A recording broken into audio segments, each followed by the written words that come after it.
ketika sistem keuangannya itu terganggu, maka seluruh industri judi online ini juga nggak bisa bergerak karena secara aktif rekeningnya akan terus mati, habis itu terputus, dan juga tentunya dengan ada nomor rekening ini kita lebih mudah mencari siapa figur di belakang stage dari judi online yang ada di Indonesia, seharusnya seperti itu.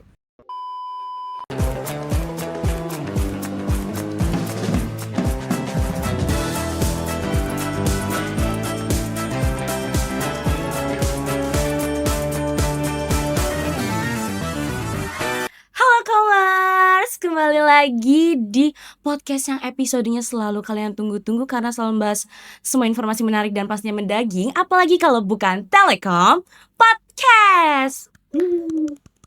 Oke, hari ini Komers dengan aku Dinda bakal nemenin kalian untuk ngebahas hal-hal menarik dan juga pastinya sangat informatif karena kita akan ngebahas soal dunia visual editing sama kerja remote nih. Cuman aku di sini kan nggak mungkin sendiri kan, karena di season ini kita kehadiran banyak banget guest-star baru. Salah satunya hari ini. Oke, langsung saja kita sambut Kak Luker Pala. Halo teman-teman semua. Oke, wah nih, apa kabar nih Kak Luker? Baik sekali, Baik alhamdulillah. sekali.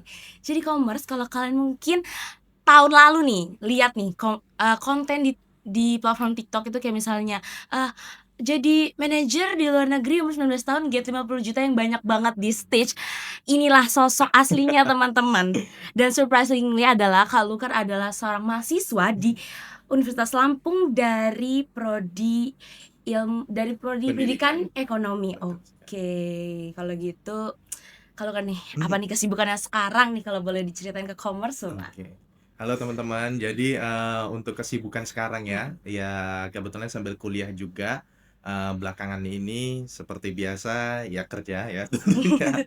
Sekalian juga ya ngambil beberapa job kayak syuting di Jakarta, dan juga belakangan ini ngembangin Gate System. Jadi itu adalah sebuah sistem anti judi online yang kami kembangkan bersama anak-anak Unila lainnya, dan semoganya sebentar lagi bisa diadopsi oleh pemerintah sih. Gitu. Oke, amin ya Kak. Amin. Amin sebesar-besarnya. Amin. Komers langsung ketik amin gitu ya.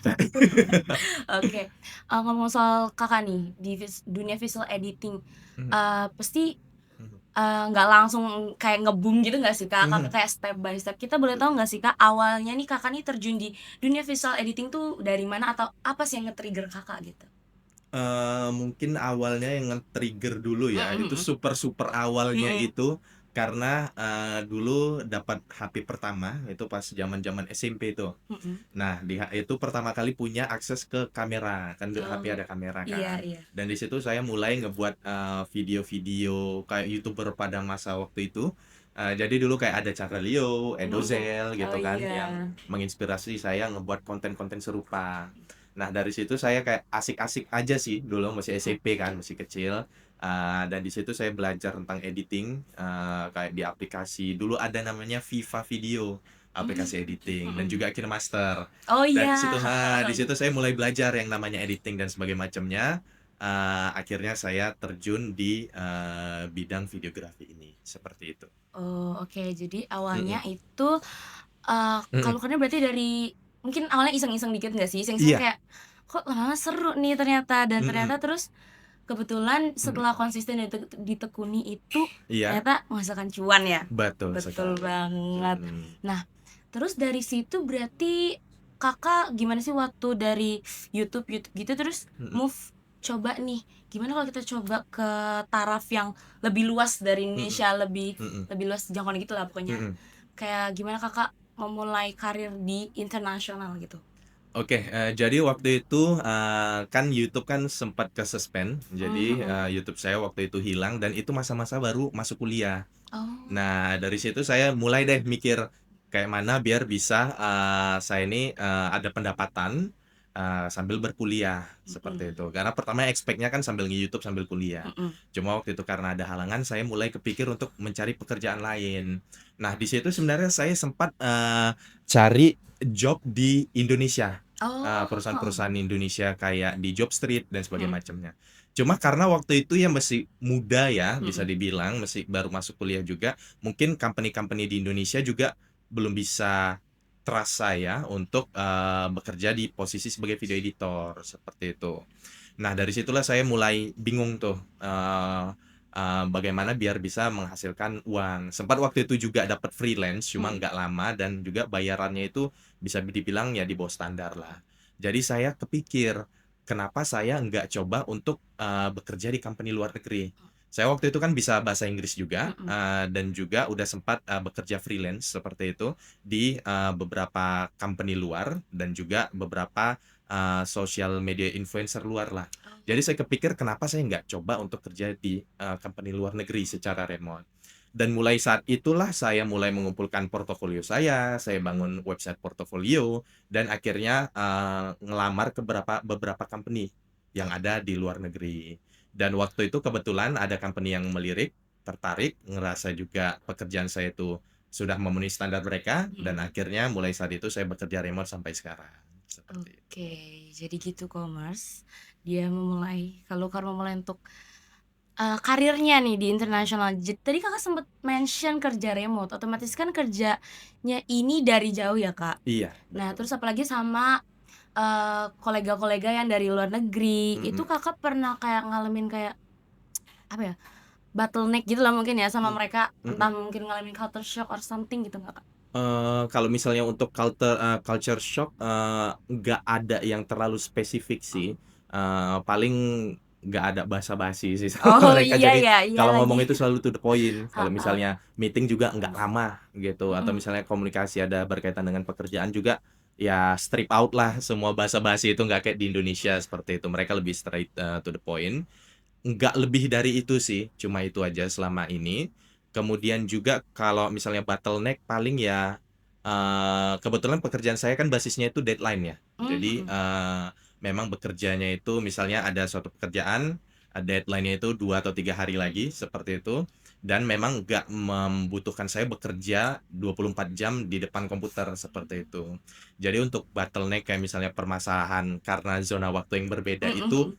sangat-sangat minimal, hampir ke enggak ada. Karena Oh. memang tentunya company ketika udah, eee, menyiapkan kita kerja remote, mereka juga udah mengekspektasikan apa yang bisa kita kerjakan dalam kurun waktu tertentu, seperti itu, dengan batasan zona waktu yang berbeda tentunya, seperti itu. Berarti nggak ngalamin kayak, "Aduh ini beda 8 jam terus ada meeting di jam ini," nggak Kadang-kadang oh ada, ada? cuma kalau misalnya konteksnya meeting biasanya mereka kan sudah info Mhm. kayak 2 hari sebelumnya Oh atau iya. 1 hari sebelumnya. Jadi udah jauh well prepare sih, Mmm. dibandingkan kalau misalnya mungkin kalau di Indonesia tiba-tiba gitu Mhm meeting-nya, "Ayo jam mhm. 3 meeting," itu Iya. kayaknya, wah nggak sanggup sih kalau Iya selama kan? bertahun-tahun sampai sekarang kayak gitu. Untungnya sih lebih well prepare.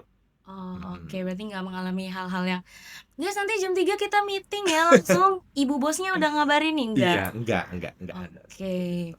Berarti Kakak nih Mhm, kerja remote hitungannya udah berapa tahun nih, Kak? berarti sekarang on the way ke 3 tahun. 3 tahun, Mhm, wow, itu pasti mhm. CV-nya udah penuh ya teman-teman. Udah banyak ini, udah Iya, pengalaman-pengalaman yang luar biasa alhamdulillah. ini.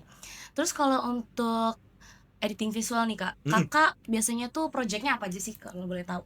Kalau project sih bermacam-macam ya, namun untuk sekarang saya kan manage tim, Mhm. di video editing department. Jadi, job desk saya itu seperti kayak pembagian, kerjaan setiap hari, apa style yang pengen kita reach di setiap video dari setiap klien dan ekspektasi dari company. Apa ya, reach-nya seberapa banyak, Mmm. ekspektasi style yang mereka ingin dapatkan per klien itu seperti apa. Itu saya mengkomunikasikan kepada tim, dan juga saya handle misalnya ada revisi atau juga kadang-kadang juga mesti sering sekarang sih ngedit juga. Nah, di luar dari, company tempat saya bekerja sekarang itu, saya sesekali, itu ngambil kerjaan sih, ngambil kerjaan misalnya short film pendek atau Mhm. misalnya, apa namanya, periklanan di Jakarta, dan juga paling ngembangin gate system dan juga aplikasi MyVibe yang sedang saya kembangkan. Kemarin tuh aku sempet stalk Kakak gitu di Instagram ya, di platform Instagram kalau misalnya, Kakak tuh lagi bikin short movie gitu nggak sih? Soalnya tema apokalips Mhm. gitu. Iya, jadi itu adalah, kolaborasi saya Mhm sama ada company namanya Zeytsa Labs mhm di United States, di mana kami ingin, merealisasikan ide film sih, series seperti itu, mhm yang bertemakan tentang post apokaliptik mhm memang. Jadi, itu konteksnya kayak di suatu dunia ketika seperti film pada umumnya Mhm. tentang ada virus, Ah, habis itu, dunia ini berada di ujung tanduk, mhm mhm. namun, pendekatannya itu lebih artistik dan berbeda, seperti itu. Nah, kami sekarang lagi tahap, apa namanya, funding ya, mencari investasi untuk mengembangkan, konsep ini agar bisa direalisasikan dalam bentuk feature film atau series, seperti itu. Jadi sekarang mesti mengembangkan brand awareness kami kepada masyarakat, gitu. Oke. Karena sistemnya kerja remote ya, Kak? Itu pasti tadi kerja remote juga ya, Kak, yang tadi itu? Kalau dalam konteks itu nanti kan sebagai, direktur film ya, Mhm. tentunya harus memang udah di on location sih, kalau Oh, misalnya sudah oke dapat oke. investasinya. Oke, Mhm. nah berarti itu Kakak pernah nggak sih ngalamin kayak mikir, kan pasti otomatis spend time-nya lebih banyak di depan, laptop Sangat banyak iya sekali, kan? iya. Kakak pernah kepikiran nggak sih kayak, pengen deh nyoba, maksudnya kerjain di kantor, Mhm. biar ketemu gitu loh, biar bersosialisasi yang secara real face to face gitu, pernah kepikiran gitu nggak sih, Kak? Untuk ke kantor sih enggak ya, Mhm. cuma kadang kayak kepikir memang pengen kerja di, apa namanya, studio house seperti itu, Oh, production house, mungkin bisa langsung komunikasi ke orang mhm untuk, mhm. style, film yang pengen kita reach atau Mhm mendireksi orang secara langsung. Kepikirannya sih ke gitu sih. mhm. Cuma kalau misalnya dalam konteks pengen kerja di kantor kayaknya alhamdulillah belum ada sampai Oh saat belum ya? ini. Kirain udah Sudah kepikiran. sangat bahagia sampai saat ini. Aduh, udah ternyata udah ini banget, Mhm, Commerce udah ada, "Ah udahlah ngapain lah orang udah iya, dapet ininya, jadi ya mhm, udahlah," gitu. Kirain mah kepikiran jadi kayak, mhm. istilahnya sekarang kan budak korporat gitulah, gitu. Budak Iya korporat. kan ceritanya gitu sekarang ngomong-ngomong yang Iya Gen iya. Z kan main, "Aduh mau kantoran aja lah, kantoran aja," gitu.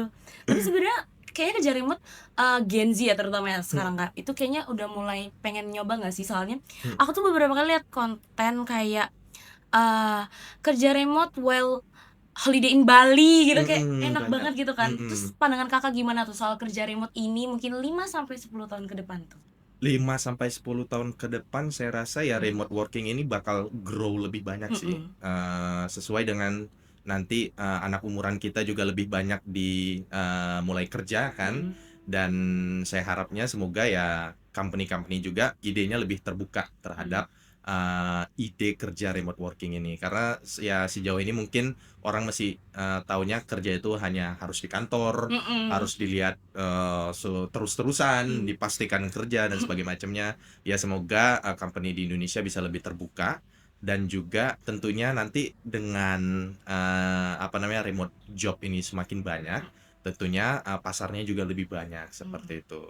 Dan semoga, remote working ini, bisa banyak lebih yang merasakan ya, bagaimana mhm. bisa kerja di rumah, atau bahkan sambil kayak tadi vacation ke Iya, Bali, atau misalnya sambil jalan-jalan karena rasanya itu ya saya nggak tahu ya, cuma mhm mhm. ya sampai di titik ini sudah sangat fulfill dengan apa yang saya harapkan dengan konteks bekerja yang selama ini saya impikan sih. Oke. Mhm Tadi juga Kakak sempat mention project soal gate system, itu tuh mhm. dari PKM Unila ya? Iya Nah, betul, boleh PKM. dijelasin nggak sih itu apa, Kak? Mhm. Jadi, gate system itu adalah ide yang saya bersama teman-teman Unila juga kembangkan, itu adalah, sistem anti judi yang, bekerja di dalam basis online. Jadi selama ini judi online kan sudah menjadi masalah di publik ya, Masalah sudah besar sih menjadi itu, Kak. sangat-sangat besar, korbannya banyak, baik itu korban langsung di, Kamboja ataupun di Mhm, Indonesia, berapa banyak, korban jiwa, mhm, korban keluarga yang harus hancur karena permasalahan judi online ini, harus ada endpoint-nya. Dan saya bersama tim juga mengembangkan ide gate system, untuk memberantas permasalahan, judi online ya, melalui teknik, pemblokiran nomor rekening oh, atau sistem pembayaran. mhm. Jadi, selama ini kan, judi online itu solusinya, oleh pemerintah adalah diblokir secara regional, Situsnya? websitenya Heeh, blokir. mhm. Permasalahan ketika, website judul ini diblokir, biasanya mereka akan lahir 1.000 website yang sama, dengan Oh, layout yang sama, nomor pembayaran yang sama, hanya saja, apa namanya, link-nya berbeda, seperti itu. Nah, itu tidak efektif, mhm. karena kalaupun, diblokir, di Indonesia, mereka masih bisa gunakan VPN dan bisa Oh iya, mengakses website-website lain yang, dibuat yang baru, seperti itu. Nah, kami berpikir ketika kita mau mematikan industri, maka cara paling mudah untuk mematikannya adalah melalui mematikan keuangannya, sistem keuangannya. Ketika, sistem keuangannya itu terganggu, maka seluruh industri judi online ini juga nggak bisa bergerak. Karena, secara aktif, rekeningnya akan terus mati, habis itu terputus, dan juga, tentunya dengan ada nomor rekening ini kita lebih, mudah mencari siapa figur di belakang, stage dari judi online yang ada di Indonesia, seharusnya seperti itu. Oke. Tentunya akan banyak masalah ya, tentunya akan banyak, struggle yang mungkin Iya. audiens pikir, "Oh, apa mungkin seperti ini? Oh, dia mungkin nggak tahu bakal seperti ini," dan sebagainya macam. Tentunya itu sudah kami konsiderasikan dan terus kami cari solusi dari permasalahan yang tentunya akan ada di dalam gate system ini, seperti itu. Oke, jadi kalau Luker dan tim sedang mengembangkan sistem yang sangat-sangat berguna untuk negara kita ini ya teman-teman, Amin. di-support ya teman-teman. Boleh langsung ke medsosnya sih. Ada medsos ya kan, Kak? Ada, Ah, kalau gate system itu gate_system, baik oke. itu di Instagram gate.system atau gate_system, Mhm. ada di Instagram atau TikTok, seperti Oke. itu. Boleh langsung ke sana subscribe, follow. Nah, Yes. biar tahu siapa tahu kalau kan habis ini dan tim mau ngasih info-info Mhm. selanjutnya game system kan. Ya. Iya, betul. Nah, kan biasanya Kakak ini kan kerjanya otomatis kayak kerja tim ya, Kak. Mhm, Nah, ada yang bilang kalau misalnya kerja tim itu komunikasi adalah yang paling penting, kayak pasti. communication is the key gitu. Mhm, mhm. Menurut Kakak sepenting apa sih komunikasi di sebuah kerja yang kerja grup, kerja tim gitu, Kak? Kalau misalnya komunikasi itu tentunya sangat penting ya, Hmm. apalagi kita kerja di company yang basisnya itu menggunakan bahasa Inggris. Hmm. Dan tentunya kalau seperti yang saya bilang tadi, nggak ada basa-basi dan sebagainya macamnya. Jadi kita harus bisa direct langsung apa ekspektasi kita dan apa yang kita harapkan kepada company dan juga tim yang kita bawahi misalnya. Jadi kalau misalnya di luar negeri itu, apalagi konteksnya saya bekerja sebagai manager di Hmm. video editing departemen, itu kan berkaitan dengan visualisasi, di mana style ini kan, bisa dibilang cukup rumit untuk dideskripsikan melalui kata-kata, seperti itu.